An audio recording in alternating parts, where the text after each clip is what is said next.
Hi everyone, this is James from the Control Listen podcast brought to you by Octopart. Today I have a guest for you. This is Michael Corr, founder and CEO at Duro Labs. Thank you so much for joining us today. Thanks for having me, James. Anytime. Before we get into the nitty gritty, do you want to maybe just introduce us to the company, tell us a little bit about Duro Labs' story and your background as well? Yeah, happy to. A quick summary. Duro is a native cloud AI-powered PLM platform. We handle customers' CAD data, bill of materials, and supply chain. And it's really a progressive, agile workflow type of revision control for handling all the disparate data that's needed to go from design to manufacturing for almost any type of hardware products. Okay. And what's the story there and the way that the company was formed? Yeah, so my background, I'm actually an electrical engineer, and I've been designing, manufacturing various products throughout my career, nearly 20 years in the industry. Specifically, my area of expertise was around RF and telecom equipment, and so I started out my career building radios for the government. I moved into clean tech, wireless lighting controls. I did IoT, robotics, wearables, drones, quite a handful of various products. I actually did quite a bit of manufacturing in China and overseas, and just fell in love with Hong Kong and moved myself there for a few years and had my own business helping companies get up and running in the factories there, and learned quite a bit about the whole gamut from design all the way through production of what it takes to get products into market. Wow. And throughout my career, I was following what were industry best practices and the leading software tools for managing all this content, and being firsthand experience in the trenches of things being manufactured, I just saw how critical it was for your bill of materials and the supplemental data to be accurate Mm. to reduce that risk of manufacturing mistakes. Contract manufacturers are often on the receiving end of all this content. They weren't a purview to all the dialogue that was happening during the design cycle, since they don't have that tribal knowledge of the Hmm. nuances of your product, and they're really depending on the documentation that they get from you. And if there's any inconsistencies or errors or ambiguity, it really puts a lot of pressure on them to resolve it and hopefully build your product correctly. And as we all know, hardware is not a cheap endeavor, and mistakes can get extremely expensive, not just in capital, but lost time and opportunity as well. And so I recognize that, of course, there's, humans make mistakes. It's part of the equation, but a lot of those mistakes were rooted in just poor data management. And a lot of it was rooted in what I felt was these software tools and processes that at one point were reasonable and were Hmm. considered best practices. But I just feel like so much had evolved in terms of technology and capabilities that most of this stuff was now antiquated and horribly inefficient. And just really the root of it being there, still so much dependency on manual involvement for managing the data, that we're human. We make mistakes, we're inconsistent, and it just wasn't the right pillar to be building your data management on. It really should be leaning on software tools to automate those processes, to catch the inconsistencies or to enforce them.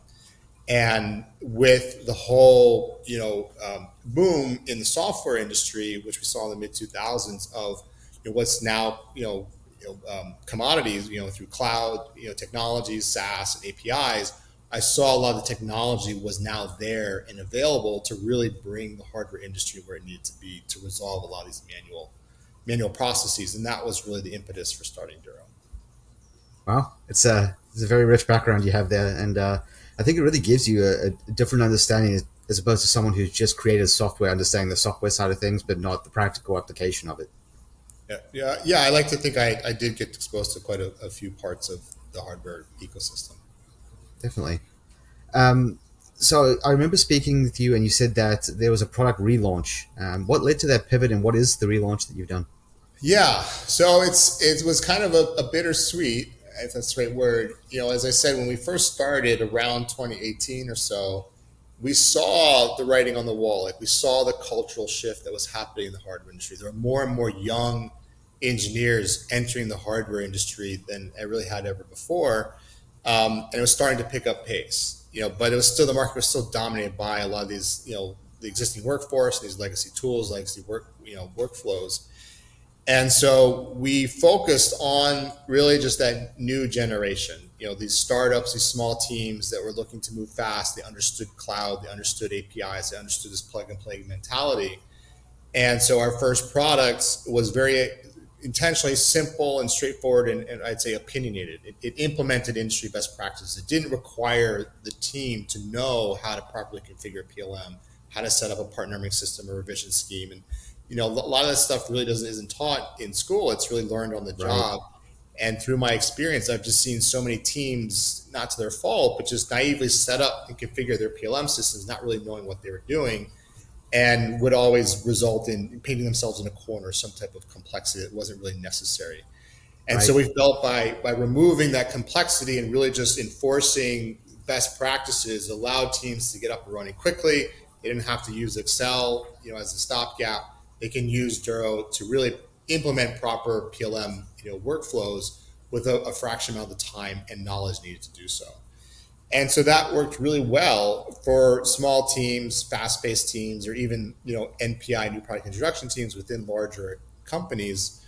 But for good or for bad, I guess in a good way, the hardware economy caught up and accelerated at a much faster pace than even we anticipated. And so now, there is more wide understanding and knowledge of these agile and workflows and this tech stack concept, and there are more software for hardware companies in the market now than there were 5 years ago. And so the market's more educated on these software workflow models and implementing them for hardware.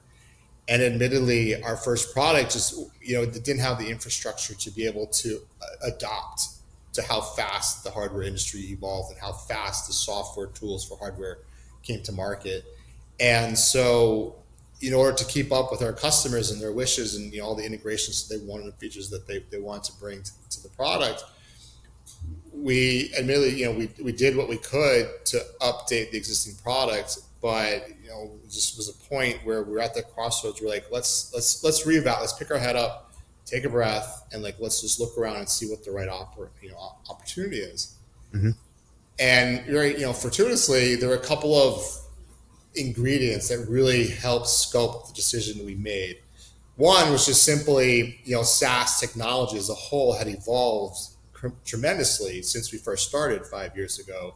Right. And so there's so many advantages of this newer SaaS technologies that allowed one to build a product faster, right? A lot of the core foundations that we had to build ourselves were now just available out of the box. Mm-hmm. And so that was one aspect. The other aspect was, AI was now obviously Mm-hmm. prevalent and reasonably mature, not just to add AI tools to your product for your customers, but to be a consumer of it of yourself to help you build your products.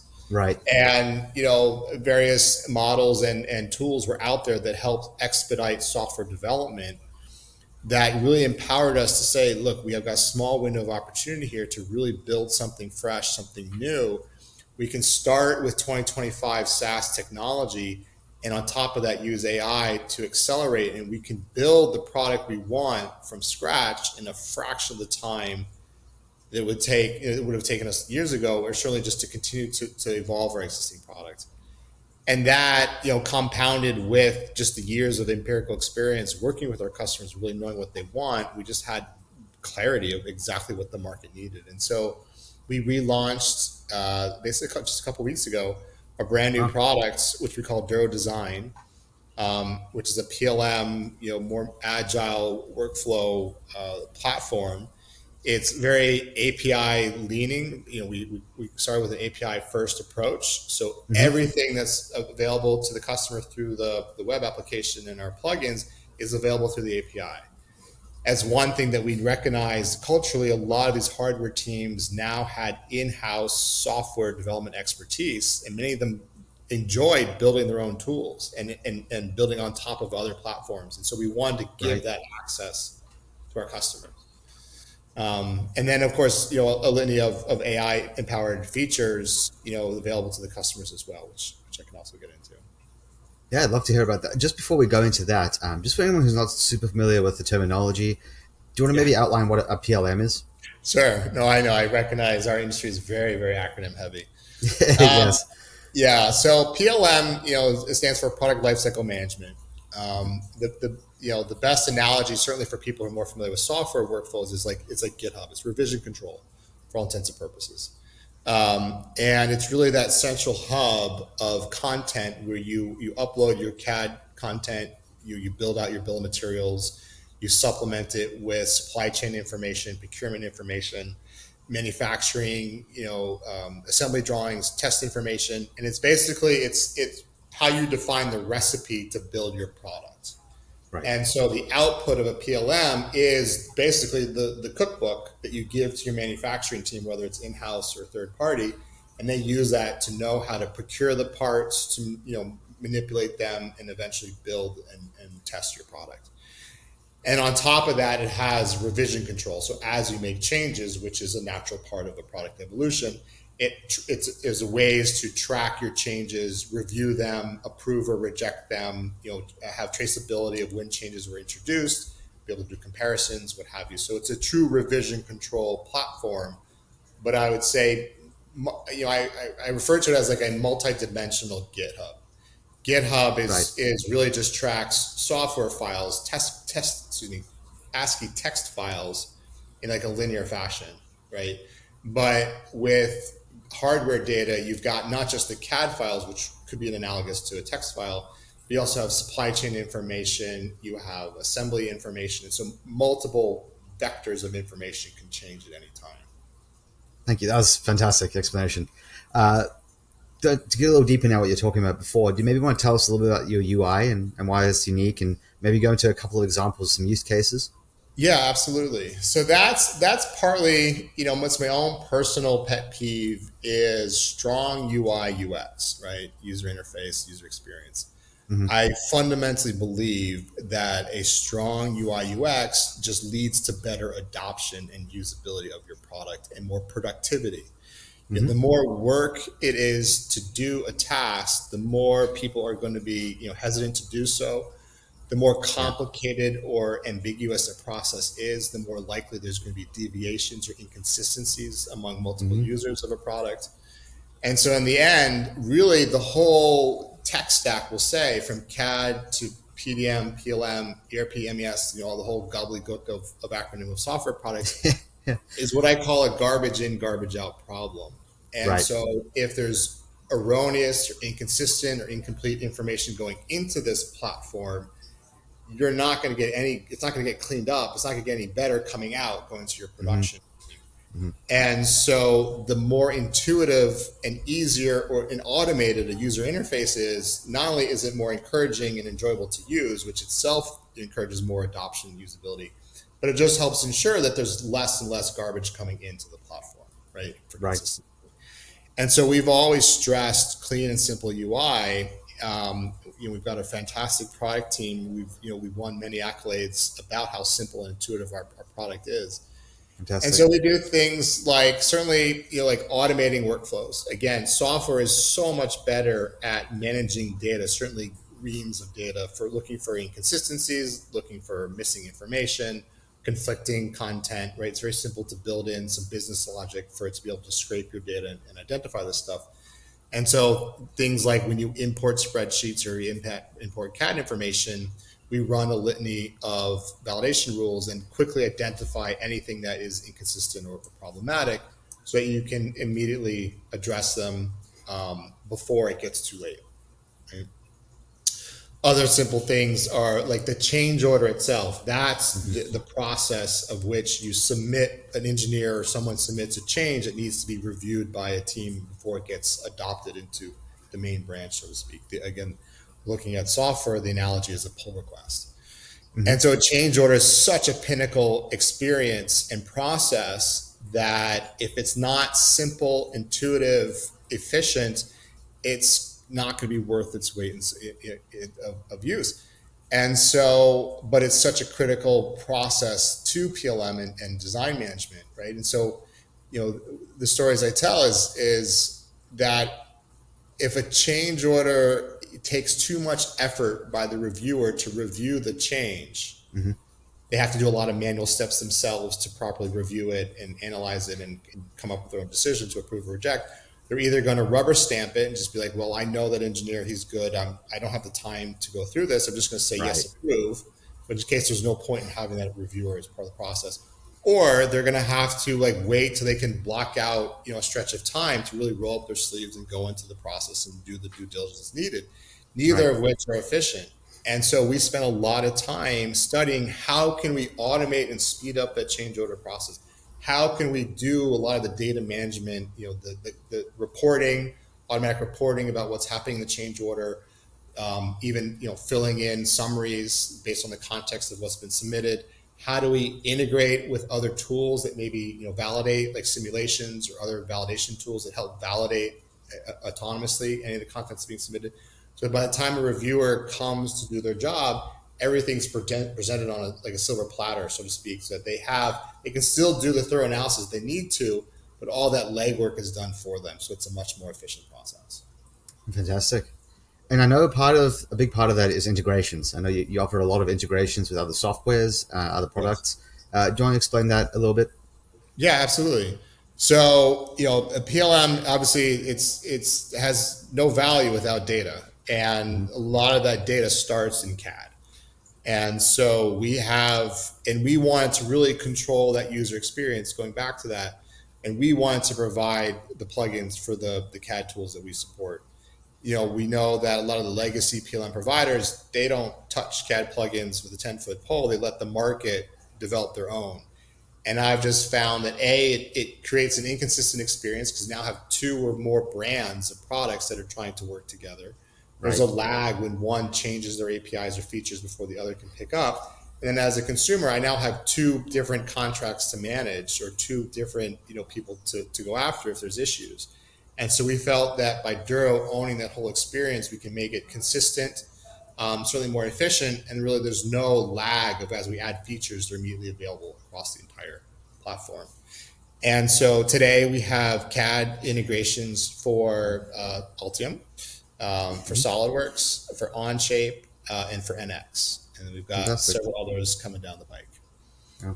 on the CAD side. And then similarly, there are other products like ERPs, right? So like NetSuite or SAP are market leading ERP platforms. That's Mm-hmm. also as teams are reaching certain maturity points in their own production cycles, they'll tend to use an ERP to manage the purchasing of parts and orders and what have you. And so we've got plugins to the major ERP platforms as well. And so really trying to make that out of the box plug and play experience for our customers where they're not chasing down multiple vendors or paying expensive consultants to build custom integrations.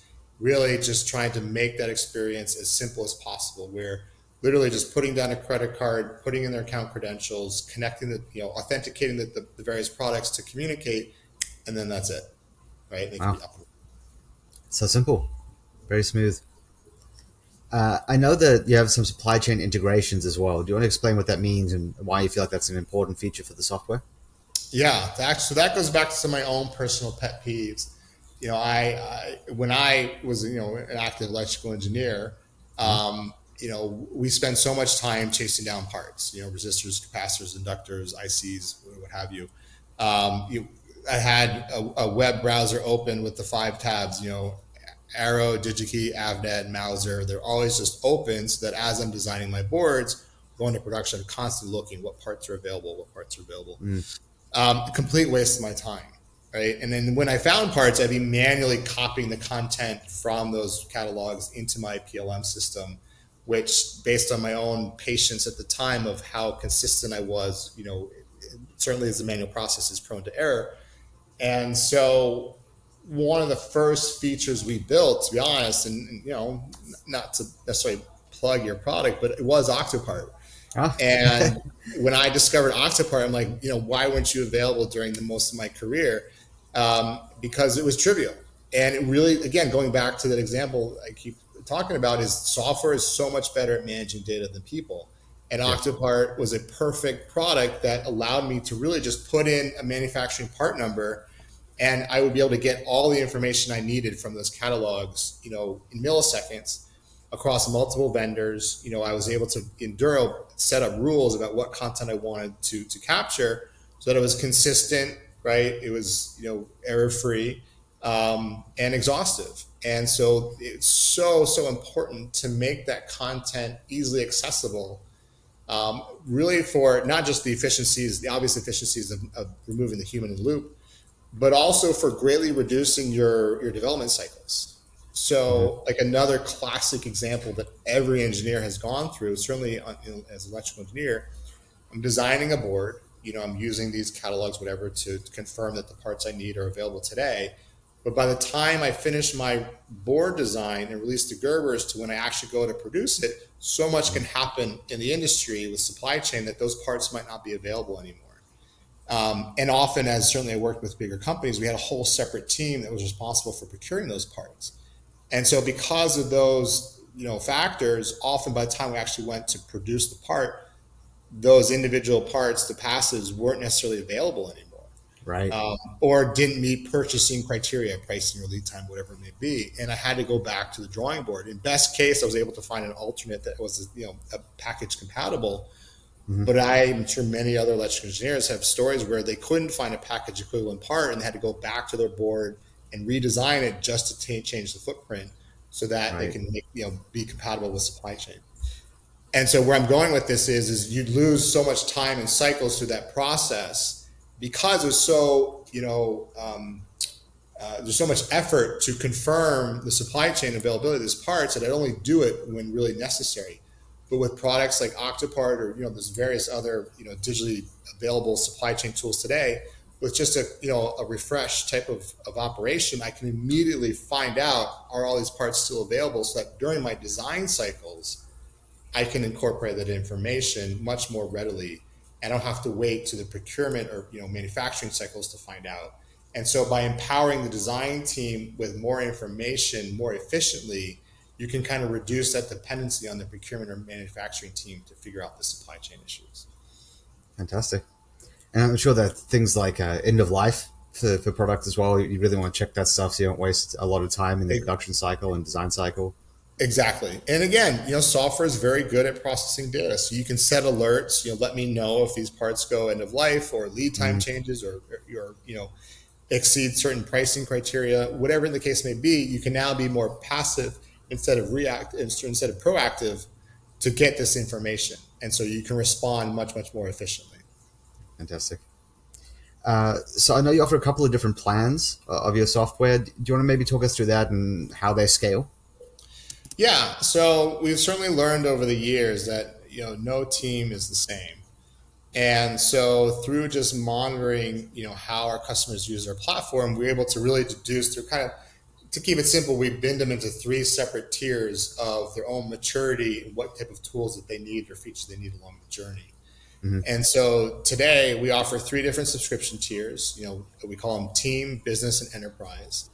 And really, without going into the specifics, the high level is team is when you're really just getting your CAD integrated. You want to set up your business rules, your change order workflows, your part numbering scheme, and you want to really just get going. You don't want to be using Excel or any kind of homegrown solution for managing your information. You recognize the value of using a proper PLM much earlier. Again, Right. it's so simple. Just create an account, connect your CAD tools, and you're up and running. And again, we have out of the box workflows that you can choose from. A little bit of configurability, but it's really for the teams that don't want to be bothered with days or weeks of configuration nightmare. But then as you progress, naturally, you're going to want to integrate with other tools. Again, your ERP system, maybe you have an MES system for manufacturing. Maybe you have other supply chain tools that you're integrating with. Maybe you have requirements management tools you want to integrate with. And so you're starting to mature. And that's when you really get into the business side. Okay, now you're really in production. You're not just kind of early stage design concepts. And so we have the business plan that includes all those features and obviously allows more storage and more users. And then last is the enterprise tier, where it's completely configurable. As I mentioned earlier, we're a very API first leaning platform, and so you get exposed to everything. Any feature that's available in our plugins or the web client is available through our API. I mean, I kind of joke that you can pretty much rebuild the entire front end of the web client if you so choose using our API, because all that logic is really in the back end. And so it really empowers customers to take control of their platform, we didn't want to be, as I mentioned earlier, there's so many new software for hardware companies entering the market now than ever before. There's no way we can be responsible for building integrations for every single one of them. Right. And so we really wanted to not block our customers from growth, which is what the legacy product really unintentionally, but did inhibit some of that growth. And so that's why we're so focused on making sure that everything was accessible to our customers, that whether they want to build an integration or they wanted to configure their own system within Duro, all that is available to them. And you can access that through our enterprise platform. Fantastic. So I want to come back to something we talked about a little bit already this episode. It's a very popular topic right now, Yeah. AI, obviously. Yes. So I want to talk about the role that AI has played in the PLM space so far. Obviously, things are progressing incredibly rapidly in that space. What changes have you seen in recent years in that space, and what do you think's coming? Yeah. Well, so certainly we're just to be abundantly clear, we're very bullish on how AI can really supplement and support the PLM product category. Admittedly, we were a little sitting on the sidelines for a bit to kind of see where the market was going and waiting for some of these models and tools to mature. But Mhm. now it's very clear that AI actually is a perfect fit for PLM in many aspects. But one of the things why I think it's unique is, as I mentioned, PLM really is the aggregation of multiple data sources coming from different CAD tools, different ERP tools, MES, various resources, different siloed buckets of data, each with their own formatting, even culture and vernacular and how they handle that data. And historically, in order to get all that data into your PLM system and to be able to make value out of it, even with advanced algorithms like machine learning, you had to build these translators of translating the data from its origin, source, and format to your PLM platform's model and what it needed.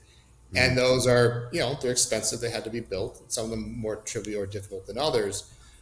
But what AI does, one unique characteristic of AI is it's very good at processing data in its native format.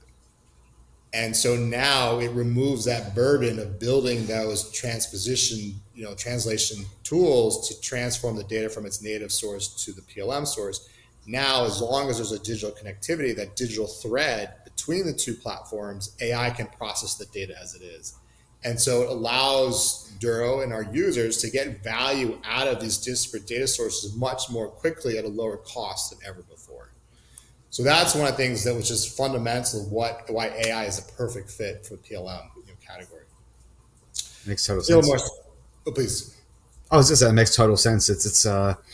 I think that AI is perfect in any sort of data or analytics role. It's really just freeing up so much time for creativity and other aspects of work. Agreed. Yeah, and I'm oversimplifying it, but I see AI kind of in two categories. It's very good, or it's being used to generate content, Mm. right? Whatever medium it is, and it's being used to process existing content. Yes, And I would argue that the processing content category is a little bit more mature than the generating content category. I agree. And not that generating content won't mature, and certainly in certain areas it is maturing more than others. But Duro's leveraging AI to process content, right? And that's really what our job is to let you come to the table with your content, think, hey, here's my CAD data, here's my production data.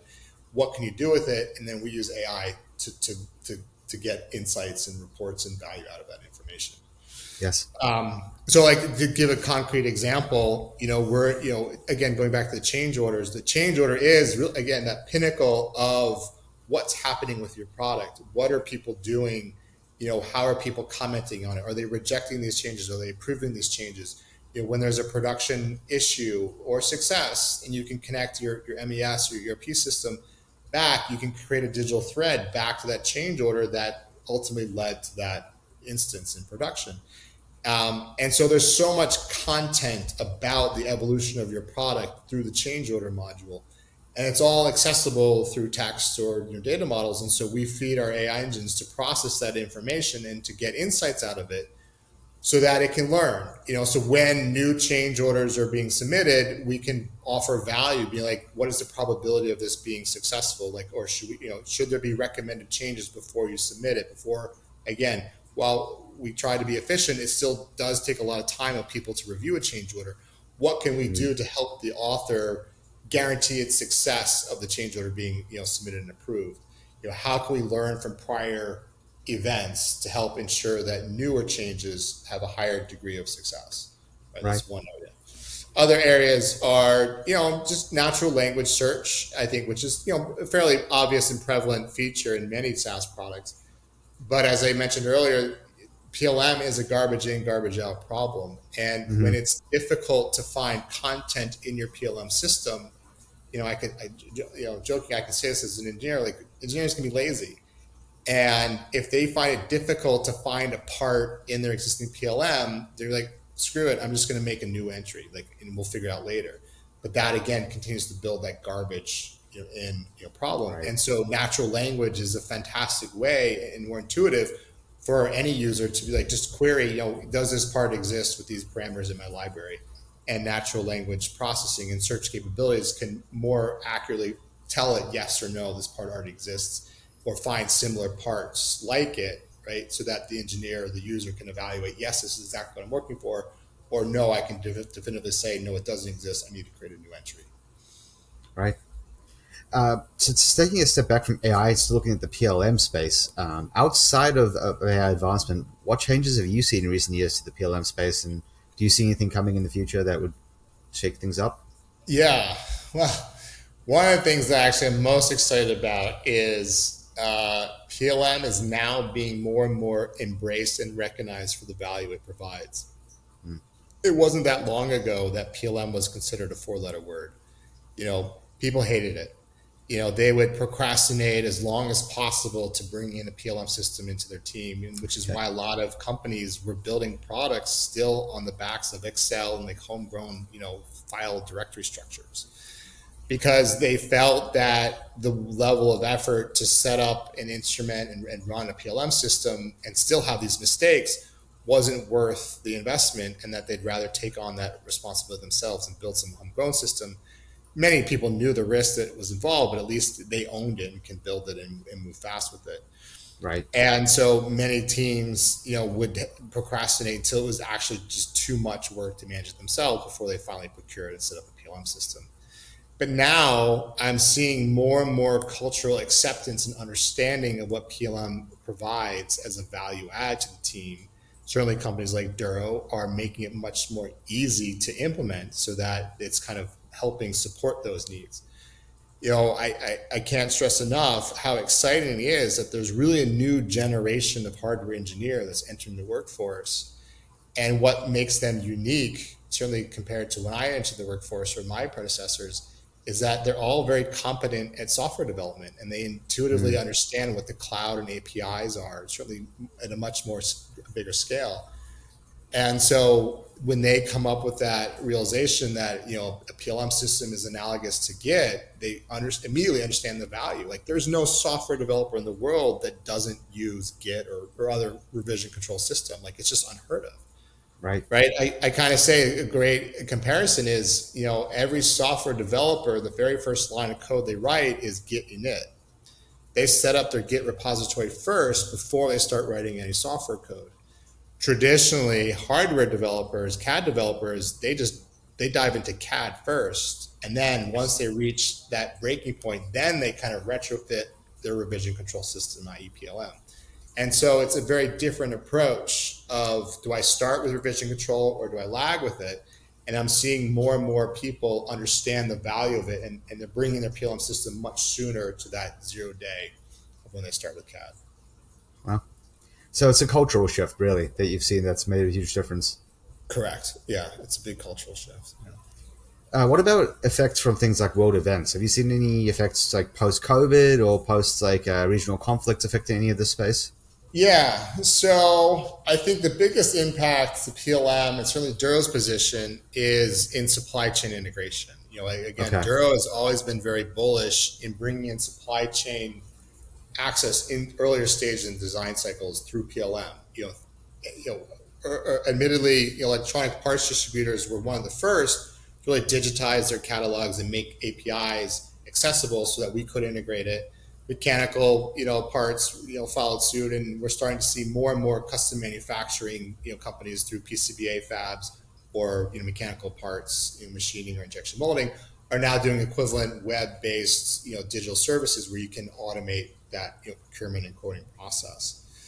Um, and so, world events, COVID, tariffs, Mm-hmm. even tanker ships getting stuck in the Suez Canal impact supply chain, right? Yes. The supply chain, like you sneeze too loud and supply chain falls apart, right? Like everyone kind of knew that it was a house of cards, but then things like COVID really exposed it to the general public.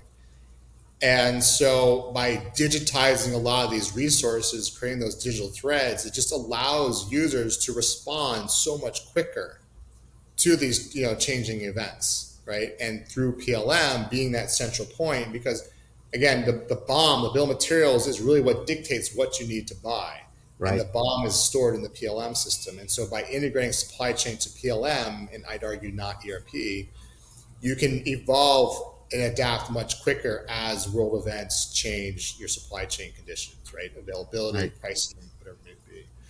And so I'm seeing more and more people being aware that, yeah, by having a PLM system that is integrated with these digital resources for monitoring and procuring my supply chain capabilities, it makes them much more nimble and to be able to adapt as things evolve. Wow. So we are coming up towards time, so I only have two more questions for you. The first is there anything coming up from Duro Labs we should keep an eye out for? Any announcements we should watch out for, anything like that? Yeah, I mean, so that we've launched the Duro design. It's continuing to evolve. Again, we've got a huge list of features and integrations we're going to be adding. So definitely keep monitoring our website and or subscribe to our LinkedIn page. We're launching a PDM product, which we call Duro Drive. We find that a lot of customers are also looking for easier ways to manage the check-in, check-out, of their files and their CAD files and various other products. And it's a natural, interrelationship between PLM and PDM. Um, and we're just really excited about just the whole the way the industry is evolving, and there's fantastic partners we're working with. We're bringing on new partners all the time, and we have a partner program. Anyone who has a software tool that they want to integrate with PLM, talk to us. We'll find ways to add value. Fantastic. The second question was going to be something you kind of answered already, which was best ways to follow you guys and keep with updates. So website and LinkedIn are the two best. I would start there. Absolutely. Yeah, our website's getduro.com. And obviously, you can find us on LinkedIn and follow our page as we make announcements. Um, yeah. Fantastic. Well, thank you so much, Michael, for your time. It's been fascinating talking with you. And yeah, again, just you've been very thorough, honestly. Great guest. Appreciate Thank it. you. Good talking with you, James. You too. And for anyone listening, come back next time. We'll have another guest for you.